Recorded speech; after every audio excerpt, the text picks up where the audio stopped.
Good guys, welcome back to All About Arsenal, and today 5-0 at the Emirates. And I mean, this was a great homecoming for the Arsenal fans, the players themselves, and it was just an electrifying atmosphere. Unfortunately, I couldn't be there, but I was watching every second on TV, on Sky Sports and whatnot, and it just looked like the perfect setup. You know, it was a sold out crowd, the unveiling of Eberechi Eze, just watching him walking onto the field and hearing the song in the background. It would all work out. It was great. I mean, it was a wonderful experience. You can tell that this was an emotional time for him. The way he's touching a badge, he's looking up to the Lord and thanking the Lord for fulfilling his promise, you know, and the fact that he actually fulfilled his dream, that is playing for Arsenal FC. And he's welcomed with open arms, and it's just so good to see him. And it's just like, wow, is this Arsenal right now with all this depth? And of course, all the conversations come that Arsenal now must win the league, but get onto that later on. But the game itself, it started off a bit shaky. The first 30 minutes, I didn't even know what I was watching. I don't know what it is. Like, we always tend to play like we're 2-0 up and we haven't scored. And we're just so casual and relaxed, just passing the ball about, trying to look for that little perfect opportunity, and we don't really take it to teams at times. So I was actually watching the game. I'm thinking, you know what, this might be a bit of this might come back to backfire us. At one point, it was a bit boring. I was like, turned to my missus. She was like, listen, I might even start falling asleep watching this. I was like, right, is this how Arsenal are playing? I just think it was nerves, and there's a lot of pressure on the team because you have to realize it's not just them. Like, everybody just keeps saying they got to win the league. They got to win the league. So after some time, like, it does get to you. It will get to you that everybody's saying the same thing. And there is that pressure. Even in the stadium, it got a bit quiet. There wasn't hardly any chanting. Obviously, like I said, I wasn't there, but I was watching and you can hear what the commentators are saying. Then all of a sudden, there's a breakthrough. Timber, set piece FC once again. I know people are going to say, oh, Arsenal can't score by set pieces. Well, we scored two from set pieces, 1 penalty and 2 from open play. I think that's good. That shows that we're able to score a variety of goals. And the people that are calling us Stoke FC or Stoke Newton FC are just actually hating because, let's be honest, you do want a team that are able to pull rabbits out of the hat and score. It's good for the fact that you've got a reliant way of scoring when you need to use it. We've got that weaponry in our arsenal, and yeah, I don't see anything wrong with it. We scored 2 set pieces, which was Timber, which was probably a surprise because he's not the tallest of fellas, but the first one was a header. The second one that he scored was a bit of a scrappy one, but he just got his foot on the back onto it. But at this moment in time, I don't care. But the main storyline in regards to goals was Victor Gyökeres. Victor Gyökeres, first half, he had a ball that actually came into him unexpectedly. He swiveled a bit, hit it, and it went wide. And you know, you kind of sat there and you think, oh my gosh, man, that's a bad miss. Immediately that happened, I was like, social media was going in my head. I was thinking about TikToks, the memes that are going to be made, all sorts of things that were going to be said about this. But then I thought to myself, even at Sporting, besides his great goal scoring record, there's many times where he's had mishits, miscontrols. It's part of life. It happens. But then I said to my missus, you know what? This guy's going to score this game. And this is the perfect time for him to score because he needs to score to build up his confidence. Then you got Saka, star boy. He just got an opportunity, and we got to give flowers to Declan Rice. We managed to lose the ball in the attacking third. But a good counter press. Rice got the ball back, hit it to Timber. Timber played a wonderful ball into Saka. Saka just lashed it. I thought it was square for Gyökeres, but he lashed it, and I was like, wow. It was a great goal because of the angle to score from there. Absolutely amazing. Pockets it in. Second half, he goes off injured, and I was like, every time Saka goes down, I can just imagine how the whole stadium is just like holding their breath thinking, oh, no. Because he's our star boy. You know, I sort of got great players, but when it comes to Saka, my gosh, he's special. Now we've got Eze as well. He's another special one. So, yeah. He was holding his hamstring. He did get up to his feet, but you can see by the expression on his face, it was like, oh gosh, not this again type of thing. But it wasn't the same hamstring. It was the other leg, the other thigh, however you want to describe it. He was walking off, and I think personally that's probably a positive. He was walking off. He didn't walk off in mass amounts of pain. And after he came off, you can see he whispered something to Arteta, but he looked disappointed. But I just pray that it's just a pull and there's nothing serious, because boy, we've got Liverpool. But even if it is, at least after the Liverpool match, we've got international break for about almost 2 weeks. So at least he'll have that time to chill out and just recuperate, because he needs rest. He's been run to the ground. He's 23 years old. And you don't want a situation like Michael Owen. Something similar happened to him and he just wasn't the same. And I pray that will never happen to Bukayo. Cannot happen to him. He's a man of faith.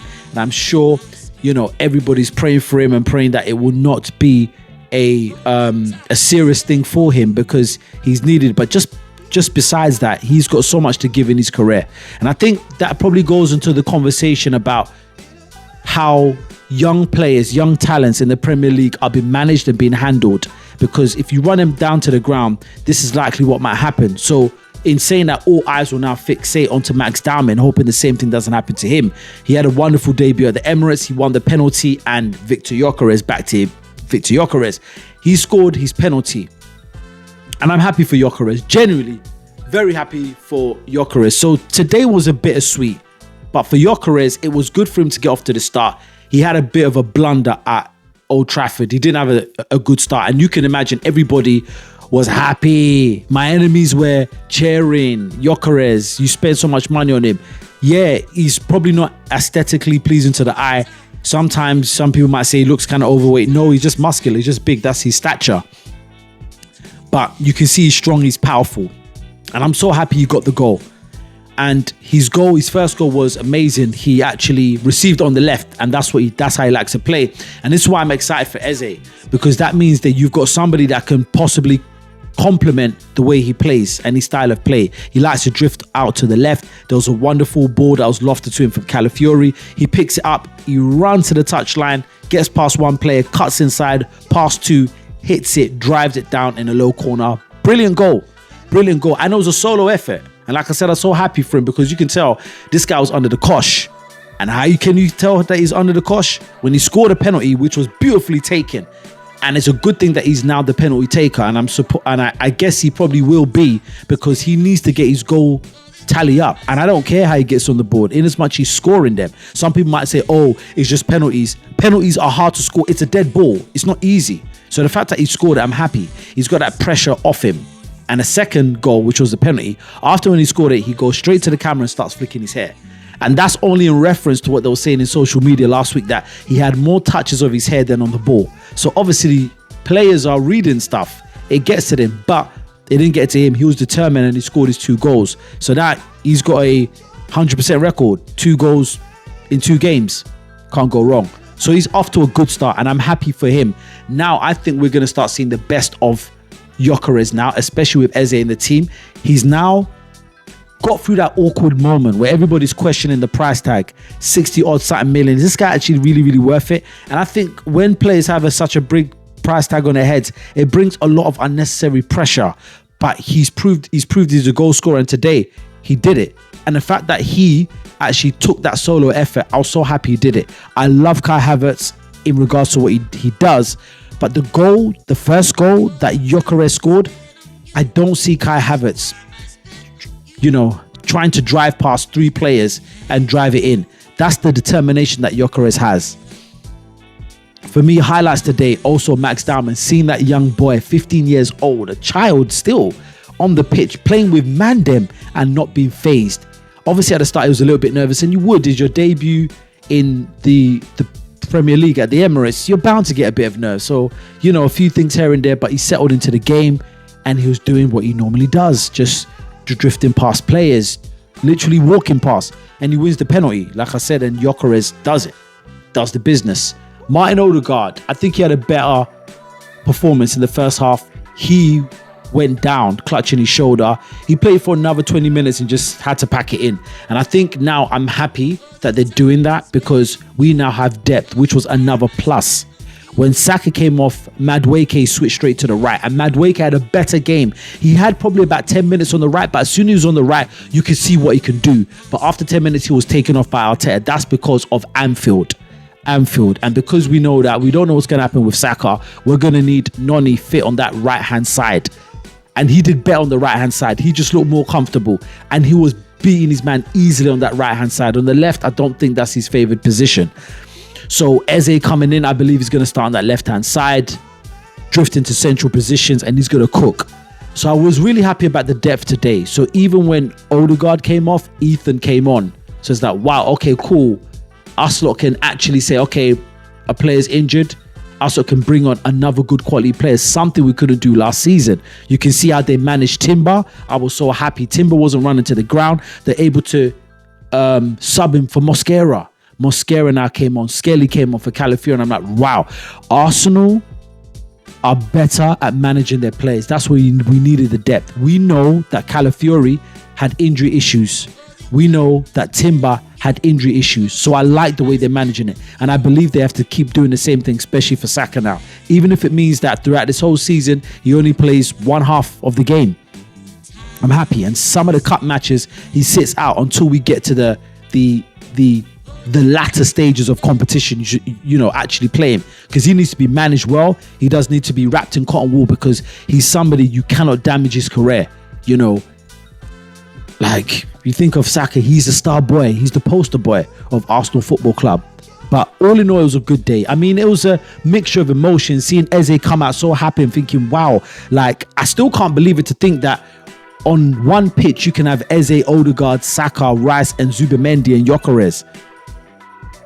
Wow, it is still a lot to get over, but the depth, I'm so happy. So let's just say that the injury to Odegaard is pretty serious. Eze can slip in. They can play Eze in the 10. You can play Trossard on the left, Madueke on the right. Then you've got Gyökeres up front. I mean, that's still a good team. That's still a strong team. That's a very strong team. If Saka somehow is okay, which I think they're not going to take, any risk with Saka, and they shouldn't. You can still have Saka, Eze, Gyökeres. But, all in all, is a good start. 2 games, 6 points. On to the next, on to Anfield.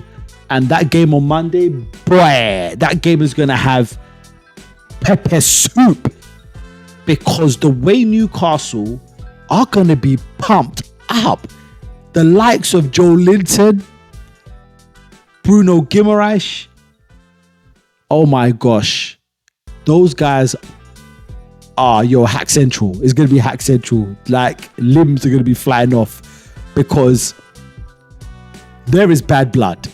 There is bad blood. And the way the Newcastle players are going to be like enraged, like, yo, let me have him. Like, I know it sounds ridiculous, but I feel that's the way it's going to be, because these guys are going to be really pumped up against Liverpool. So I pray that Newcastle hold him to a draw. Just rough up them players. Rough them up, man. Rough them up. Like, do you remember back in the day when somebody put the headlock on this up? Yeah, like, rough them up. Make it and it's at St. James's Park, so it's going to be a very uncomfortable environment for Liverpool. Very uncomfortable. It's going to be a very uncomfortable one, those players. And you know what? There's good games between them. Good games. I remember last year was 3-3. Not last year, but this season just gone. And I believe probably was in, the former part of the season. It was 3-3. So expect a good game. But little slight advantage Arsenal might have is that we're going to have 2 days rest on them. I don't know how much it counts for, but it will count for something. But let me know what you think in the comments. Was this a great day for Arsenal? And if you haven't subscribed, hit that subscribe button and hit the bell notification. Until the next time, peace.